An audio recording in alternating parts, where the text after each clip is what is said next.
Liza Lamia, Suharto Ambuludto, Don Mustafa Loong, Rasol Mitmug Jr., and Rasul Ismail. Mr. Speaker, I move to refer proposed resolution number 266 to the Committee on Public Works.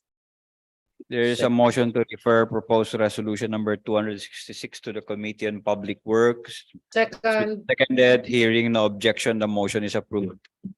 Next, Mr. Speaker, is proposed resolution number 272, but owing to the non-attendance of the principal author, Mr. Speaker, I would like to move to defer proposed resolution 272 to the next order of business of the next session, Mr. Speaker. There is now a motion to defer consideration proposed proposed resolution number 272 to the next regular session. It's been seconded. The motion is approved. Next, Mr. Speaker, is proposed resolution number 275. May we request the Secretary General to please read the title, the author, and the co-authors.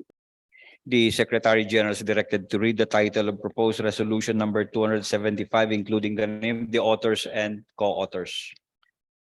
Proposed resolution number 275 entitled Resolution Condemning in the Strongest Possible Terms the act of some vendors of the General Santos City public market of coating tuna with pig's blood to deceptively make it look fresh. Author, Member of the Parliament, Bahintan, Ampatuan. Mr. Speaker, I move to treat proposed resolution number 275 as a simple resolution, Mr. Speaker. There's a motion to treat proposed resolution number 275 as simple resolution. It's been seconded. Hearing no objection, the motion is approved. Mr. Speaker, may we recognize the principal author, MP Bahintan, Ampatuan, to speak a few words about the proposed resolution. The Thank you. lady from Maguindanao is recognized. Thank you, Mr. Speaker. Thank you, Floor Leader. This is actually a resolution which is supposed to be done as early as we known the issue. But nonetheless, Mr. Speaker, it's not yet too late. We really need to sound off as a Bangsamoro government because we don't know that if the practice is totally eradicated or still being practiced. So, and therefore, Mr. Speaker, we need really to send a message, especially to the LGU and the market vendors in General Santos City that this kind of acts should not be repeated. And we send a very strong message to them that we condemn this kind of acts. And therefore, Mr. Speaker, if the Parliament would support me in the after we approve this, maybe a team coming from the Bangsamoro government or the Parliament should go to General Santos City, especially to the LGU, and bring the message, no, face to face to them, in order to tell them that we strongly condemn the act, so that it will not be repeated anymore, Mr. Speaker. We represent the Bangsamoro here, Mr. Speaker, and therefore our voice should be very, very loud, Mr. Speaker. Thank you. Thank you. May I be recognized? May I, is this? Not an interpellation. Yes, yes, Mr. Speaker. We will request the floor leader to open the period of interpellation first. Mr. Speaker, I move to open the period of interpellation. May we recognize Deputy Speaker Lanang Ali, Mr. Speaker. The period of interpellation is now open and the Deputy Speaker, Attorney Lanang Ali Jr. is recognized. Will the principal proponent accept some clarificatory questions? Yes, Mr. Speaker. Mr. Speaker, actually there are several social media posts now regarding the issue of pig, especially in General Santos City or port. There are some pictures showing that pastil is one of the ingredients offered in Jensen is pork. And they are still calling in the social media to stop this kind of I would say atrocious. Because pastil is a Bangsamoro delicacy. However, my concern on this issue, especially on this particular resolution, I watched this and I learned this through social media. Is this post in social media confirm? Will the proponent answer this question? Kasi rampant yung mga fake news pinupost sa social media. Yes, Mr. Speaker, if I may, based on our readings and research, Mr. Speaker, the local government unit of General Santos actually ordered 4 vending stalls, no, to stop operating and close their stores pending the outcomes of disciplinary proceedings against them. So ibig sabihin, kung may order, talagang totoo yung nangyari, Mr. Speaker. Because no less than the LGU. Pero yung atin dito is, kahit na may order na doon ngayon, hindi natin alam kung nagpo-continue pa ngayon. So kailangan na sa Bangsamoro, dahil tayo yung nagre-represent sa Bangsamoro, hindi lang sa BARM, kundi sa buong Pilipinas, kailangan maramdaman nila na talagang kinokondem natin yung nangyari. At sinasabi ko nga, kung maigi talagang puntahan, may magpunta talaga sa atin doon sa General Santos para sa issue na ito, para hindi na maulit. At kung totoo yung sinasabi ni Deputy Speaker, medyo mas malala yun, dahil kung pastil na yan, may problema na talaga tayo. Or baka naman yung issue ay sinasakyan lang, and then maybe we can clarify it also with the LGU, no? Kaya ang suggestion ko ay merong team talaga, especially yung coming from the Dhul and maybe some representative of the Parliament and the OCM na pupunta doon sa General Santos City. Kung pwede nga mag-ocular tayo doon sa sa market nila, magpaalam tayo sa LGU. Yes, Mr. Speaker, I agree with the observation of MP Bainta ng Patuan. I myself, I was in General Santos City on June 7, 2023, and accidentally I was nakapark po yung sasakyan ko doon sa isang lugar para mag-withdraw. Nakita ko yung isang parang karinderya na para sa mga estudyante, no? And nakita ko yung pastil na iba't ibang flavor doon sa karinderya na yon, no? Ang daming pumapasok ng mga estudyante doon, pero hindi ko lang nakita personally kung mayroong pork doon sa mga flavor. Pero kung titignan ko yung post sa Facebook at saka yung nakita ko, ay parang magkatulad yung lugar na yon, Mr. Speaker. The point is, meron talagang lugar doon sa Jensa na nagsiserve ng iba't ibang flavor ng pastil, and talagang concern po tayo lahat dito, Mr. Speaker. Yun lang po, Mr. Speaker. Maraming salamat. Floor Leader. Mr. Speaker, there being no other member of the Parliament who wishes to interpellate, I hereby move to close the period of interpellation, Mr. Speaker. There is a motion to terminate the period of interpellation debate. It's been seconded. The motion is approved.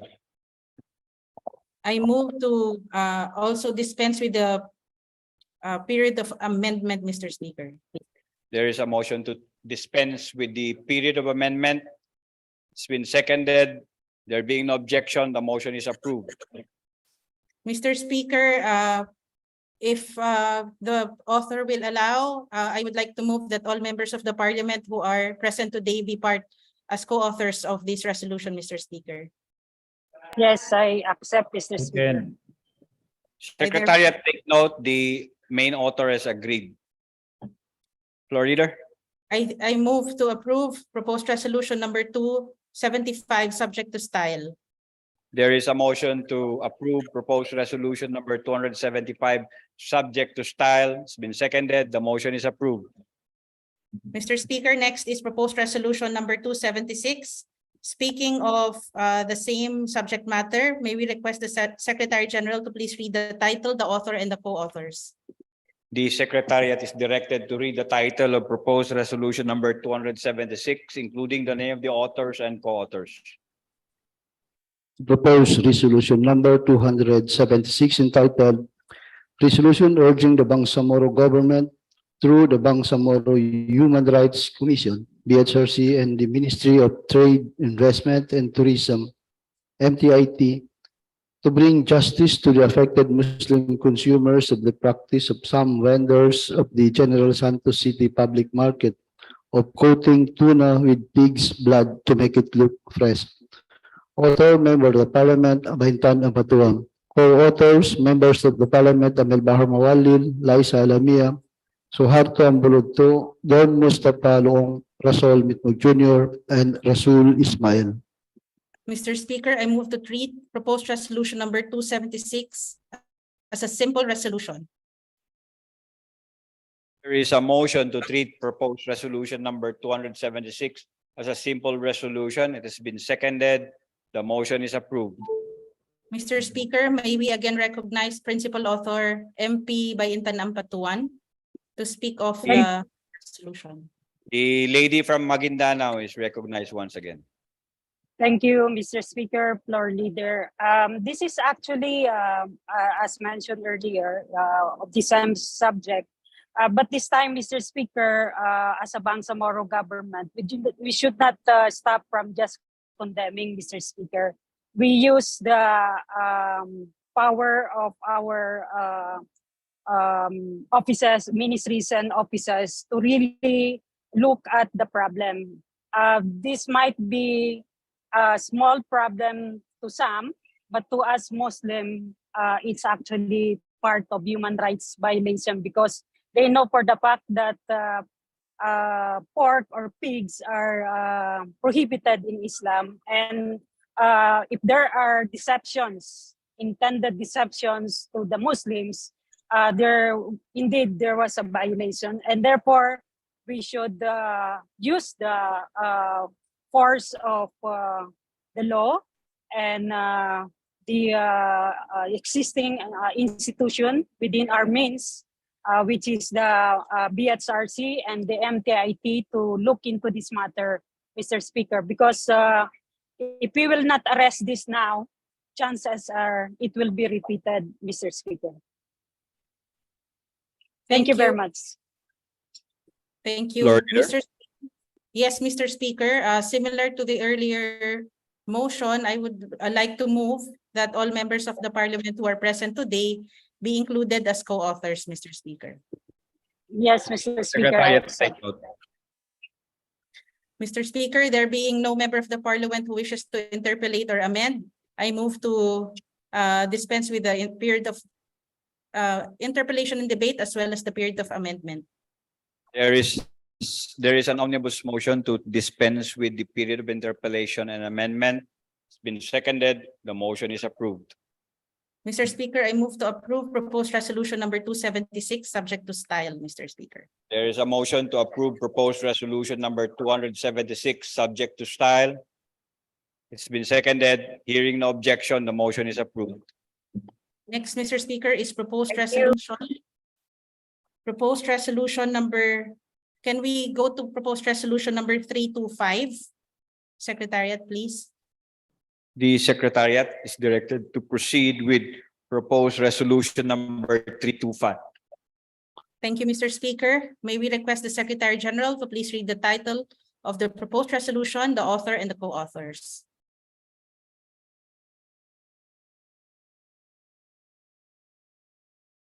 Proposed resolution number 325 entitled Resolution calling on the Ministry of Science and Technology, MOST, in coordination with the Ministry of Trade, Investment, and Tourism, MTIT, in the Ministry of Agriculture, Fisheries, and Agrarian Reform, MAFAR, to conduct random testing in the fees section of the marketplaces in BARM to ensure the non-proliferation of the deceitful practice of coating fish slices with pig's blood by the market vendors in General Santos City.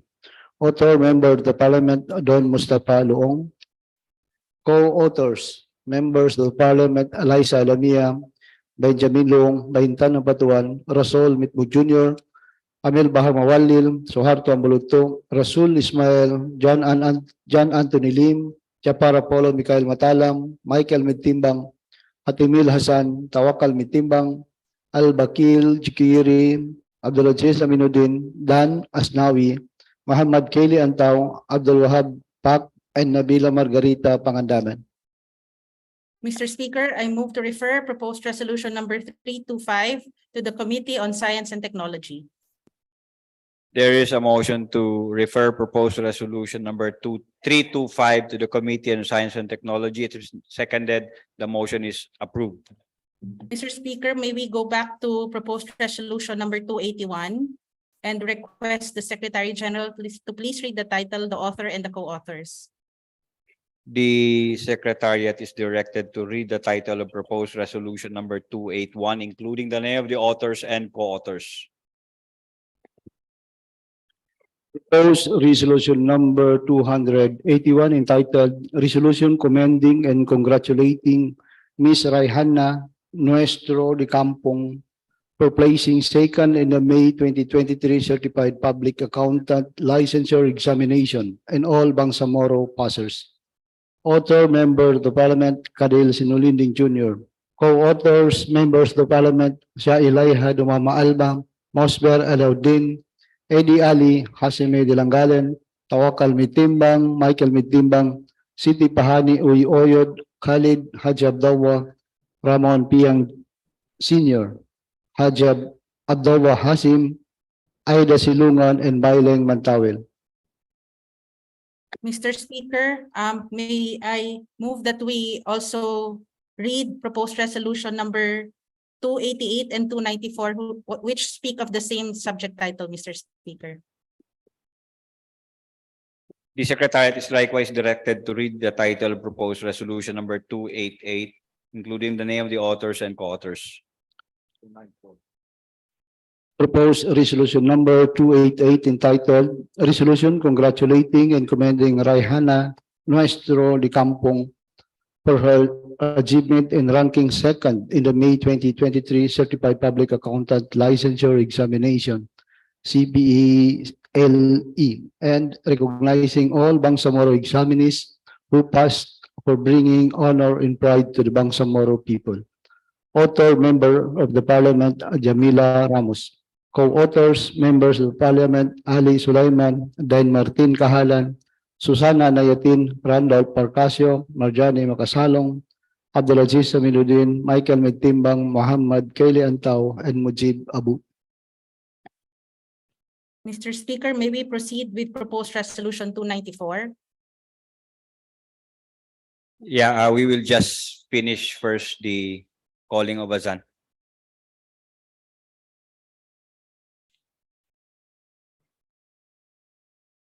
Suspended 1 minute.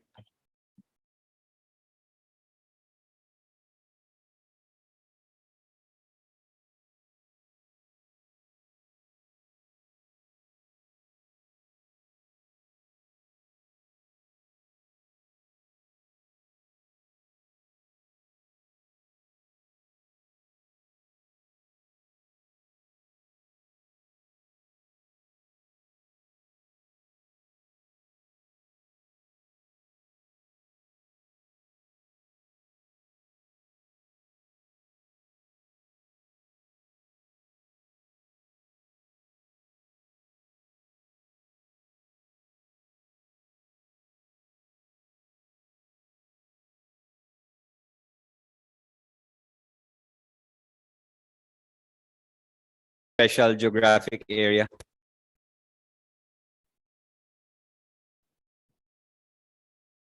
Mr. Speaker, may we proceed with proposed resolution 294 first? Yeah. Yeah, may we recognize the gentleman from Lanao del Sur. May we request the Secretariat to please read the title and the author, Mr. Speaker?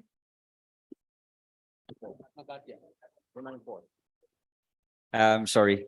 Yeah, the Secretariat is directed to read the title of proposed resolution number 294, including the name of the authors and co-authors.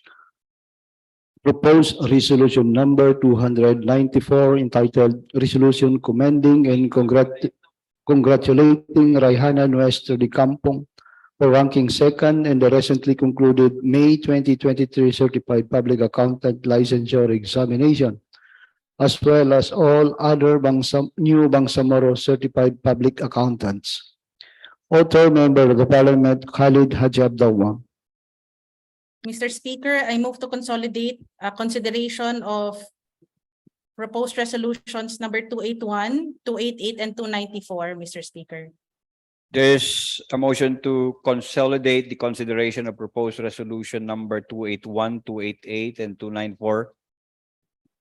It's been seconded. The motion is approved.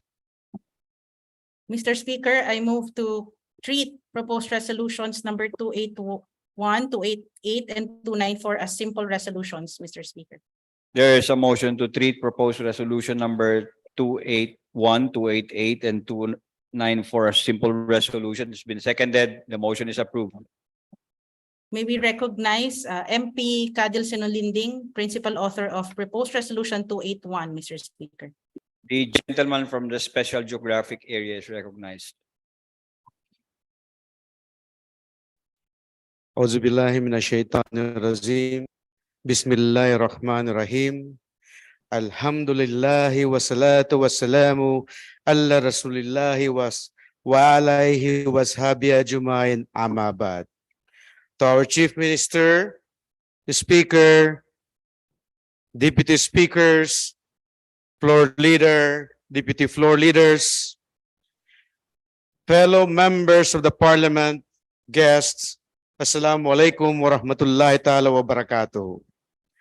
Today, I am elated to rise on a matter of collective privilege to congratulate and commend another Moro top-notcher.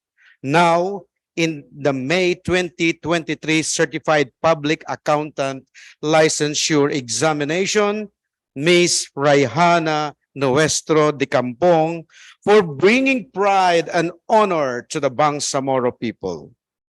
Out of 7,376 examinees, 2,239 successfully passed the CPA licensure examination, and Ms. de Campong placed second with a general average of 89.33%.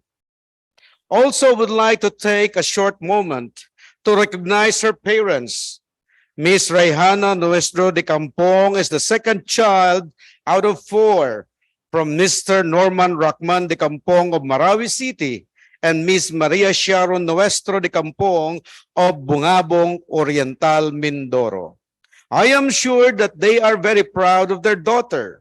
The parents of Ms. Raihana's joy and happiness may be immeasurable because not all children and children of other families receive the same achievement as of their child. Congratulations to her parents, and thank you for giving us inspiration in raising your exemplary daughter. Ms. Raihana Nuestro de Campong graduated cum laude in De La Salle University in Manila in the year 2022 and received academic awards such as Outstanding Thesis in Accountancy Department, the SGV and Company Outstanding Research in the field of accounting education, Gawad Kultura, Gawad Sudi, Gawad Sanghaya, Gawad Maliw Awardee. Ang haba. Thus, I take pride in her achievements as well. Ms. Raihana is an inspiration to the Bangsamoro and also to other provinces in the Bangsamoro region and throughout the country. She is an inspiration for others to continue to pursue their goals and dreams no matter how hard and challenging life may be. Once again, please join me to congratulate the May 2023 CPA Licensure Examination top-notcher, Ms. Rayhana Nuestro de Campong, CPA. Mabuhay ka, pagpalain, Bangsamoro. Wabillahi taufiq wal hidayah. Wassalamu alaikum warahmatullahi ta'ala wabarakatuh. Thank you, Mr. Speaker. Mr. Speaker, for the two other resolutions, proposed resolutions 288 and 294, may we recognize MP Jamila Ramos. Thank you so much, Mr. Speaker, Madam Floor Leader. As what you mentioned, Madam Floor Leader, this authorship speech is also joined by MP Khalida G. Abdullah, who is the principal author of PR 294 that has the same subject matter with PR number 289. A'udhu billahi minasyaitanir rajim. Bismillahirrahmanirrahim. Assalamualaikum warahmatullahi ta'ala wabarakatuh. Isang mapayapang hapon po sa ating lahat, lalong-lalo na sa ating butihing Chief Minister Al-Hijjah Ibrahim, sa ating Parliament Speaker, Atty. Pangalian Balindong, Deputy Chief Ministers, Deputy Speakers, Floor Leader, Deputy Floor Leaders, at sa iba pang mga opisyales ng BTA Parliament, gayon din po ang mga nasa Zoom, nasa live session na nanonood sa atin ngayong hapon. Magandang hapon po sa ating lahat. According to Pele, success is no accident. It is hard work, perseverance, learning, studying, sacrifice, and most of all, love of what you are doing or learning to do. This saying is really timely, particularly with the achievement of another Bangsamoro achiever in the person of Ms. Rayhana Nuestro de Campong, who got an average rating of 89.33% and ranked second during the May 2023 Certified Public Accountant Licensure Examination or CPALE. Si Binibining Rayhana, isang kabataang Maranao mula sa bayang Llano del Sur at produkto ng De La Salle University Manila, ay nagpakita ng kahusayan, dedikasyon at pagmamahal sa kanyang piniling larangan. Sa pamamagitan ng kanyang sipag at tiyaga, pinatunayan niya na ang tunay na tagumpay ay hindi aksidente, ngunit isang bunga ng pagsusumikap at pagmamahal sa ginagawa nito. Kasabay po niya ang iba pang mga Bangsamoro na nagpakita rin ng kanilang kakayahan at galing sa Sipale. Ang kanilang tagumpay ay malaking karangalan sa atin. Nagbibigay ito inspirasyon sa ating mga kabataan at nagpapatibay sa ating kolektibong pag-asam para sa mas maunlad na Bangsamoro. Ako po at ang iba pang may akda ng resolusyong ito ay buong pusong nagbibigay pugay kay Rayhana at sa lahat ng mga Bangsamoro na pumasa sa CPA Licensure Examination. Kayo po ang nagsasabuhay ng aming pag-asa sa ating rehiyon at nagpapatunay na ang Bangsamoro ay may kakayahang makipagsabayan sa anumang larangan. Kaya kayo po ang patunay na ang tagumpay ay hindi lamang nasusukat sa inyong pinanggalingan, kundi sa sipag, tiyaga at dedikasyon sa inyong ginagawa. Kaya po nararapat lamang na kilalanin ang inyong tagumpay at bigyang parangal ng Bangsamoro Transition Authority Parliament, ang pinakamataas na kinatawan sa ating rehiyon. Maliban sa pagkilalang ito, nararapat din na magbigyan kayo ng suporta ng Bangsamoro Government upang mas pagyamanin pa ang inyong pagsisikap sa pamamagitan ng institutionalized recognition, incentives at scholarships. Ang mga measures po na ito ay atin nang naihain dito sa BTA Parliament, kasama po ang iba pang may akta at inaasahan natin na uusad ang mga ito at may papasa sa lalong madaling panahon. Subalit habang hinihintay po natin ang institutional recognition at incentive sa inyo, hayaan niyo po ipresenta namin sa inyo itong resolusyon na ito bilang paunang pagkilala sa inyong kontribusyon sa ating rehiyon. At hinihikayat ko po ang ating mga kasamahan sa parlamento na ipasa na po ito ngayon at suportahan ang iba pang mga panukala para sa pagkilala ng galing ng ating mga kabataang Bangsamoro at sa patuloy na paglinang ng kanilang mga larangan. Mga larangan na magiging daan upang mas mapaunlad pa ang pangkalahatang kalagayan ng Bangsamoro. Pagpalain, Bangsamoro. Wabillahi taufiq wal hidayah. Wassalamu alaikum warahmatullahi ta'ala wabarakatuh. Thank you very much, Mr. Speaker. Yes. I am not seeing any member of the parliament who wishes to interpolate. I therefore move to dispense with the periods of interpellation and debate as well as the period of amendment, Mr. Speaker. There is an omnibus motion to dispense with the period of interpellation, debate, as well as the period of amendment. It's been seconded. The motion is approved.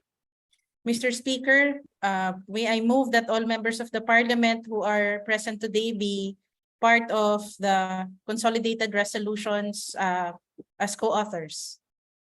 The secretariat, please take note.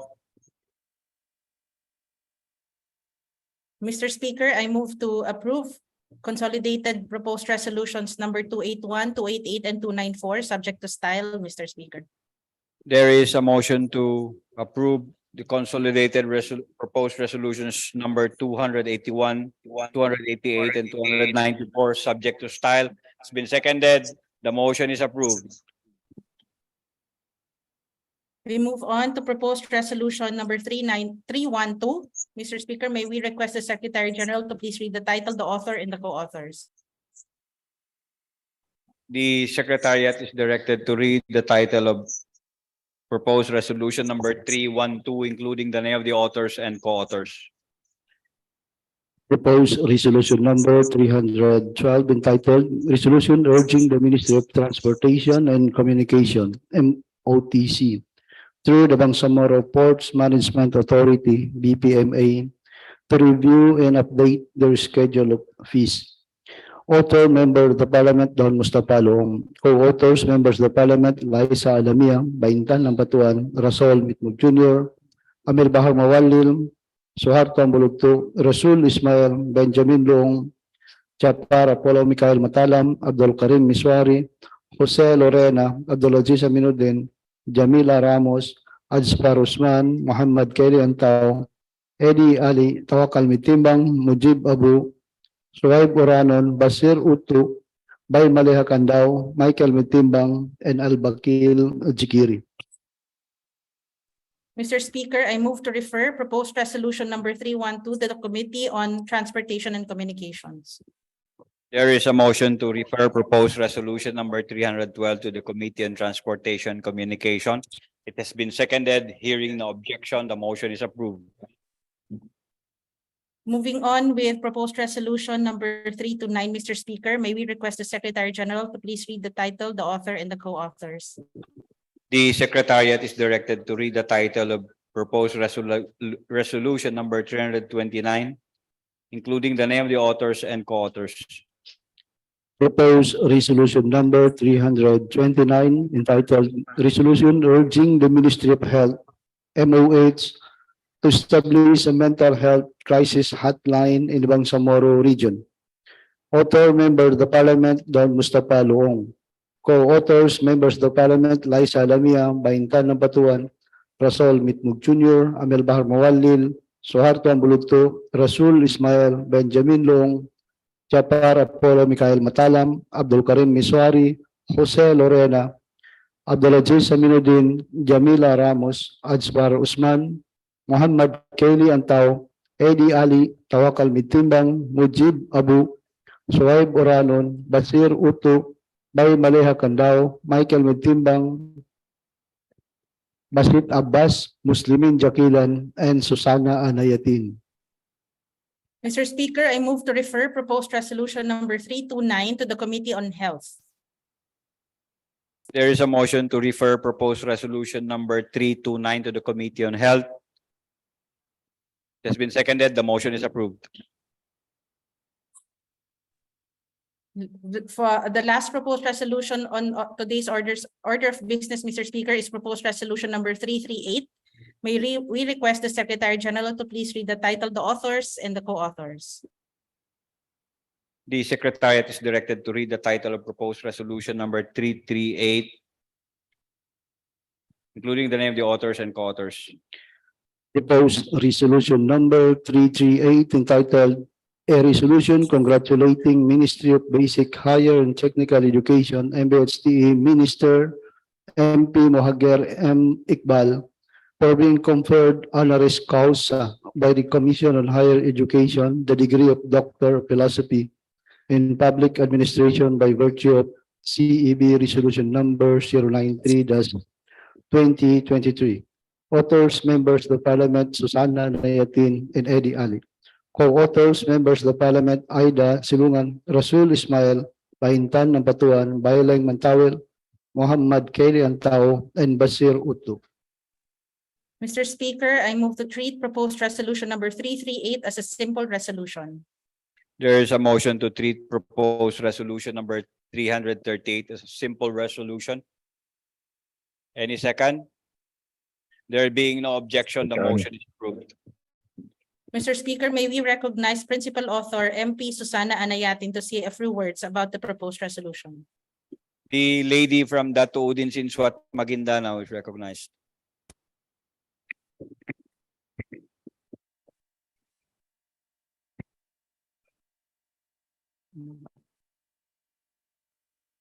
Good afternoon. Assalamualaikum.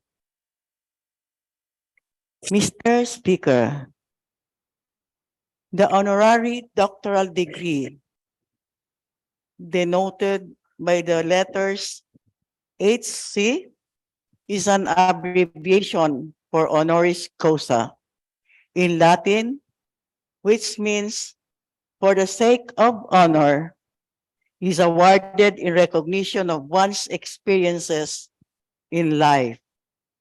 According to CHED Memorandum Order Number 19, Series of 2014, the honoris causa Doctor of Public Administration is awarded to individuals who have distinguished themselves in and contributed so much to the management and administration of public services issued by a higher education institution that has been existing for at least 25 years, that has a well-acknowledged academic reputation and institutional values and missions as judged by the CHED. Mr. Speaker, Mohager M. Iqbal was the first and still the Minister of the Ministry of Basic Higher and Technical Education.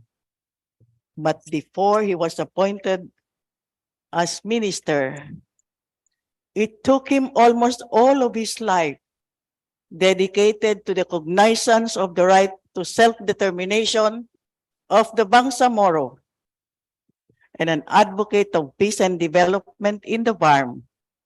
He has the chair of the Committee on Propaganda of the Cotabato Revolutionary Committee of the Moro National Liberation Front, or MNLF, and later was one of the founders of the Moro Islamic Liberation Front, MILF, where he had performed notable functions.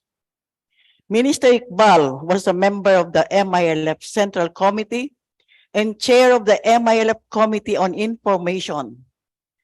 In the MILF, he served as chair in the government of the Philippines, Moro Islamic Liberation Front Peace Process, and the Bangsamoro Autonomous Region in Muslim Mindanao. Mr. Speaker, Minister Iqbal was the chair of the Bangsamoro Transition Commission from 2013 to 2016, the body that crafted the first Bangsamoro Basic Law, or BBL.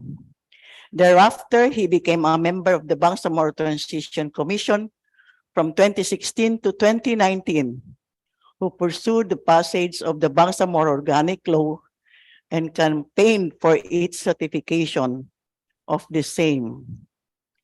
Aside from being a minister, he's also a member of the Bangsamoro Transition Authority since the first parliament. Minister Iqbal is also appointed by the interim chief minister as co-chair of the Intergovernmental Relations, or IGR body representing the BARM. Over and above these functions, we place different capacities in relation to the normalization and sustainable peace in the BARM. Mr. Speaker, considering the undeniable fact of his dedication and hard work that played an important role in giving birth to the autonomy of the BARM, he is a deserving recipient of honoris causa, and hence the BARM should applaud Minister Iqbal. Mr. Speaker, the approval of this resolution is hereby earnestly sought. Thank you, Mr. Speaker. Mr. Speaker. Again, Mr. Speaker, seeing that no one wishes to interpolate, I just move that to all members of the Parliament who are present today be part of the resolution as co-authors. Secretariat, take note. Mr. Speaker, I move to dispense with the periods of interpellation and amendment, Mr. Speaker. The floor leaders move for the dispensation of the period of interpellation and amendment, and the it has been seconded. The motion is approved. I move to approve proposed resolution number 338, subject to style, Mr. Speaker. There is a motion to approve proposed resolution number 338, subject to style. Any second? Second, It's been seconded. The motion is approved. thank you, Thank you. Mr. Speaker. Thank you very much, everyone. With a simple announcement that the next regular session will be on July 17, Mr. Speaker, inshallah. I move to adjourn today's session, Mr. Speaker, until July 17 at 1 p.m. Session is adjourned until July 17 at 1. I am seeing the hand of the gentleman from that Abdullah Sanki. What is your concern, sir? Thank you, President Sokran. I just would like to say something about being a member of this parliament. Before even starting our deliberations, we have been provided with copies of some documents for us to take up in this plenary session. And one of those forms was a form where we have to fill up as member whether we want to be a co-sponsor or author of a particular bill or resolution. And since I have been exposed to government work, there are resolutions and bills that interested me to participate as author or co-sponsor as provided in that form. And I have filled up this form because, for instance, when we talk of Islamic banking, it was my background as former chairman, and I manifested to be involved. And there was also this particular bill pertaining to infrastructure. I want to question the public works where there are many infrastructure that were not completed, and I want to be a co-sponsor or member of this bill, but my name was never included. For so many times, I have been manifesting my intention to participate in discussing and making this chamber be productive.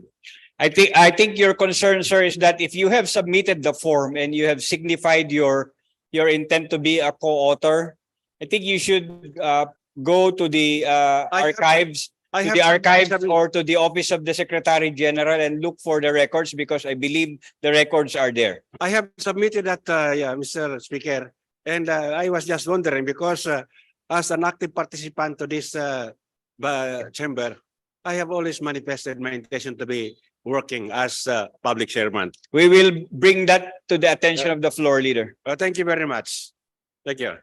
Noted, Mr. Speaker, but I think it is the responsibility of the plenary division under the office of the Secretary General, Mr. Speaker, if such matter has been actually submitted to them, Mr. Speaker, not the office of the floor leader, just to make that manifestation.